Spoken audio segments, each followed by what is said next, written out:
A massively pivotal week for the Wisconsin Badgers. Where will the season go? What happens in the Rutgers game? Welcome to the Bucky Report, your destination for all things Wisconsin Badgers. Authentic takes. Oh my God. Game analysis. Touchdown Badgers! Ring one up! And discussion from the fan perspective. Woo-hoo! Thanks for joining us and on Wisconsin. Welcome to the Bucky Report. We are your hosts, Rajeev and Justin, back together on a Wednesday midweek episode to talk about all things Wisconsin Badgers. Big week here, game preview edition of the Rutgers game. We're at the Bucky Report on Twitter, YouTube, and wherever you can find your podcast. If you like what we're doing, hit the subscribe button so you know when we make new videos. Justin, it's hard to say that Rutgers is a big game on the schedule because normally that's not the case, but boy, is it ever a big game on the schedule because our season can go one in two directions. You know, we've got two games here. We can go 2-0, we can go 1-1, we can go 0-2, and that will literally dictate how things go. This is a massive week against a team that kind of is similar to us in many respects. What are some of your early thoughts on this? I feel good going into this one. I think for as bad as people may feel about Braedyn Locke, I feel that he is significantly better than Athan Kaliakmanis. And that's because I've seen Kaliakmanis looks like he has no clue what he's doing on the field at times. He's just not a good quarterback. He obviously was my thing is with Kaliakmanis, he doesn't perform well under pressure. Are we going to be able to put pressure on him though? That's what I'm worried that he's going to stand back there and just kind of be able to pick us apart because if we don't have a pass rush, it's a concern of mine. I would like you to provide evidence of this picking him apart that he does. Okay. Because he's had one game in his career that he was good, and that was against us, ironically, under Jim Leonard. My fear is that it's not the same defense. These are very different things. Yeah. I don't know, man. It's just all I'm saying is it scares me a little bit, but let's get into the game a little bit. The Bucky Report's 3 big things. If you know about Rutgers and you know about us, you know that running the ball is going to be a massive part of what we do. Offensively, our first offensive note here for the preview is use your strength up front and establish the run. This is going to be critical for us. We know the strength is our offensive line, and the weakness of Rutgers is their defensive line and their defensive front. They give up what you said, close to 5 yards a carry. Is that what they're giving up right now? I think 4.96, I believe, is what Ryan and I discussed last night, and 158 yards a game. So we need to be able to run the ball and run the ball effectively here. That's Tawee Walker. That's Darrion Dupree. That's Cade Yakameli. Like we've got to do it all here. And we've got to lean on the O-line. I mean, it's going to be one of those things where I know play action will open things up potentially, and that's fine. And we're going to need to put Trech out there. We're going to need to create big plays. But if we cannot establish the run, we're going to be in trouble because their defense, their secondary is actually the strength of their defense. Yeah, my thoughts on this initially are basically whoever's offensive line plays better in this game is probably winning the game. I do think that Locke is a little bit better than Kaliakmanis, but whoever can run the football, I think, is probably going to be the team that wins because I love Locke at that last game. I don't see him going out for 360 against Rutgers. I think we're probably looking in the 220 to 250 range. And if he can do that, that's great because that means we're probably going to be able to run the football effectively too. And I think that puts us in a really good spot to be able to be effective offensively. I think when you talk about the offensive lines, I think turnover is going to be everything in this game. That's going to me, decide who can win this game because Kaliakmanis and Braedyn Locke are both not great quarterbacks. I think Braedyn Locke is better than Kaliakmanis.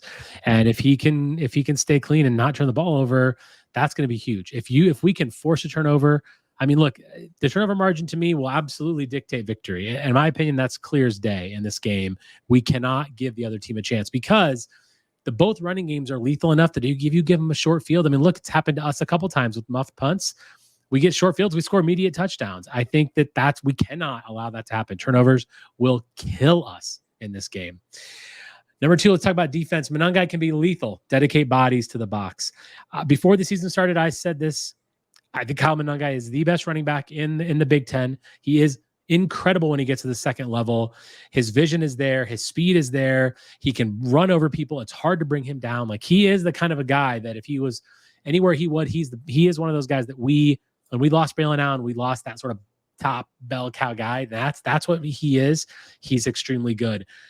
We have to lean on the secondary. You've heard me say many weeks in a row, lean on the secondary, but you got to shut down the run, Justin. If Monangai's going to get yards, we got to keep him out of the end zone. Yeah, based off one of the points that I'd like to make here, and I brought this up on Ryan's show last night, we're better defensively than they are against the run. We're averaging 21 yards less per game that we're giving up against a tougher schedule. So I think that tells you a little bit about Wisconsin in general. I've actually thought that the rush defense has been pretty good outside of that Alabama game. And I think that for the most part, I think we'll be okay in this game, provided that we just play disciplined. We can't give up. We can't let them get just gashes for big gains. And we've done a really, for the most part, good job of not allowing that overall. Other than a few runs here and there, we really just, it's like 3 yards there, 4 yards. There hasn't been a lot of like these 20, 30-yard runs that Wisconsin's given up. And that's what they have to do here. They have to make Rutgers have to be efficient and come down the field and earn it, rather than letting them have big explosive plays. I think this defense has done a pretty nice job of doing that overall, other than the Alabama game. Like, USC had to pass their way down the field, and they had to do it on like 10-play drives. Rutgers isn't going to do that. They're just not efficient enough passing to be able to do that. And if you can get them in 3rd and 4, 3rd and 5, where they can't afford to lean on the running back to pick up the first down, that bodes very well for Wisconsin in terms of their defense. That's the key, right? It's like not giving up those first down 7-yard runs that put them in second and short situations. That's going to kill us, because we can't give that team the confidence. I mean, they've never beat Wisconsin, at least since they've joined the Big Ten. I'm almost positive. We don't want this to be the first year that happens. And I think that there's a lot of confidence that we're coming off of the Purdue game, where, let's face it, Athan Kaliakmanis is going to look more like Hudson Card than Miller Moss. So, I mean, I feel like we need to take advantage of that.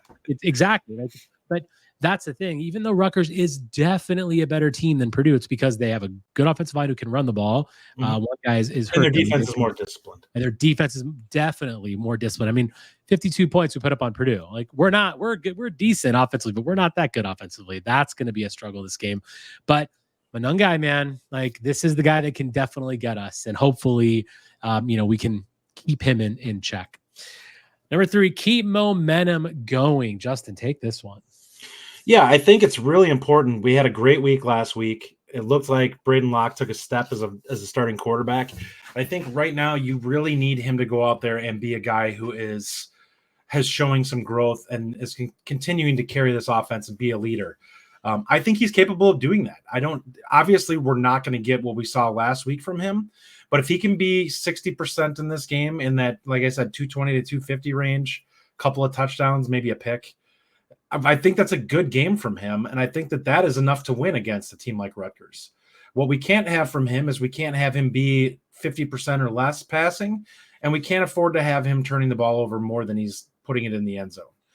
And I think that's one of the way I look at this game is I think he's capable of doing that. And I think I trust him a lot more than Kaliakmanis in this game. Like, we talk about how I don't think they can exploit us when they're in 3rd and 5 or more. I think that Locke is capable of doing some of that. I wouldn't lean on him to say that we can do this like every time, but I think it's far more likely that he picks up a 3rd and 6 than I do Kaliakmanis. And I think that that's a big deal in this game, because the team that's going to have more options is probably going to be the team that does more offensively, which is why I feel good about us in this game. Yeah, I mean, for me with momentum, I want to talk about coaching. I think that Phil Longo was in quite a rhythm in the second half of the Purdue game. This is his best game plan I've seen. 100%. And that is something I want to see right from jump. Like, we need to have that game plan, because we talked about it for several weeks and we never saw it. Then we finally saw it. That coaching momentum and that coaching confidence has to stay up there, because if they coach with confidence, the players exude that confidence. Because listen, the bottom line is these teams are fairly close. I think they're toss-ups, like across the board. We look at defensive line, offensive line, everything. It's kind of a toss-up. The team that's hungrier, that wants it more, that's playing more confidently, is going to win this game because they're going to make less mistakes. They're going to be able to fight through tough situations, which is why I think the coaches have to set the tone here. We just coming off a 52-6 win. We can easily go back into a shell that I think would be a mistake. Like, let's play with some confidence. Let's play with some fire in our belly and set off on this 2-week stretch, because we talked about it. Like, this is massive. I mean, you talk about Rutgers, Northwestern. If we go 0-2, Justin, that's the end. If we go 1-1, we're pretty much on schedule. Not on schedule, but like we could, you could still see us getting to 6, especially with the Minnesota and then one other one. If we win both of these next 2 games, which we really realistically should, we have to definitely win 1. We should be able to win 2. That sets up the Penn State game at 5-2. We're going to be borderline under the top 25, an opportunity to play an opponent that at home that, you know what? Yeah, they're better than us, but it's not like we can't do it. Mm-hmm. We've only lost to Alabama and USC. That's one thing we have to kind of take a step back and keep into perspective. This game is just massive. I titled the show a pivotal week. I think it absolutely is a pivotal week. And I am so desperate for this team to give us something to cheer about. Last week was great. Do it again. Give me something again to cheer about. Get me so pumped up so that when we go to Madison for that Penn State game, we are on cloud 9. We're going to be drinking like fish up there, and it's going to be amazing. But I would like to have that excitement of going into that game. I mean, how important is this 2-week stretch, man? It's everything. Oh, it's huge. This team needs to really show some growth over the next couple of weeks for us to feel good about that game. And I think that they're capable of doing it. For the first time, we saw guys make plays in the game last week against Purdue. And yes, Purdue's not a great team, but they still made the plays. How many times have we seen guys running open and drop passes? How many times have we seen guys run the wrong routes? How many times have we seen running backs not able to break plays or the offensive line botch something when it looks like a promising play? The team clicked in the second half of that game for the first time in a long while. And I think that that's a huge deal for Wisconsin going forward now, is hopefully from a confidence standpoint, you're getting somewhere where you feel like you can move forward with the guys that you have. And especially some of those young guys, this is an opportunity to say, hey, I belong at this level, especially Locke. Locke is the guy overall. He's been very middling up to this point, and that was that second half was huge for him to kind of believe in himself that, yeah, I can do this at this level and do it and play really well. So he's going to have opportunity. I think Trech will probably play a lot this week. I think Williams is probably going to end up starting because I think Green is probably still out. So there's a pretty good chance that it's going to be a lot of the same guys that were out there making plays last week, and hopefully they can continue it. Now, Pauling is healthy. He's playing. It'll be interesting to see how available he is, though, because I'm sure he's still dinged up. Fair, but he practiced. TV practice week. I thought Bryson Green practiced. Am I wrong about that? I think that he's been kind of in and out. So okay, my understanding from everything that I've heard is that they're both going to play. But I mean, it's obviously probably at a day-to-day situation. But let's assume, Justin, the Pauling he's fully healthy and he's getting his full, his full access to reps, if you will. Do you think his reps go down? Do you think Treches go up this week to match similar to maybe closer to what happened last week? Do you feel like you see them both more on the field? How do you feel like Trech kind of works his way into a team with a healthy Pauling? I think you have to find ways. Number one, Trech is healthy. And number two, I just think he's the most explosive receiver we have. Pauling really just hasn't played that well. And I don't know. At some point, you have to look at it and be like, I got to go with the guy. Like, when it comes down to this coaching staff, they're showing it more and more that they're going to go with the hot hand because they just need to have this team get confident. And if Pauling is dropping passes again, I have no doubt in my mind that they're going to start giving more reps to Trech, because when it comes down to it, they can't afford to lose games because they want to lean on who did it previously but isn't doing it now. And that's kind of one of those things with Pauling is he's got to step up. Like, hopefully Trech lit a fire under him a little bit, that maybe his confidence is shaken a little bit, that he can't just rest on his laurels and go out there and he's the best receiver. Because, and I'll be honest, other than against LSU, have we seen Pauling go out there and have a game like Trech had last week? Not really. There's a lot of those 7 or 8 catch 80-yard games with a touchdown at best. I actually kind of think, I feel like that's one of the reasons that, because you're right, he's probably still dinged up, that he is practicing. He knows He's like, this guy could steal my spot. And like to take a lot of reps away from me, I'm, iron sharpens iron, right? Like that competition is, like you said, I think he's working harder to get back this week because of what Trech did. And he knows that if he doesn't come out and step up, Trech absolutely can start taking those reps very, very quickly. I mean, am I wrong? Trech has been the player that, like, if we talk about receiver and highlights, it's basically CJ Williams 50-yard catch, a couple of Vinny Anthony catches. Vinny Anthony. Ultimately, first highlights, you're absolutely right. It's Vinny Anthony and Trech. Those are the highlights. He really hasn't been a guy who's made plays like that. Like, and his game is really more that possession style anyway. He's not really going to be burning down the field, but like he hasn't even made those plays. That's what I'm saying. He hasn't been efficient even for the routine stuff.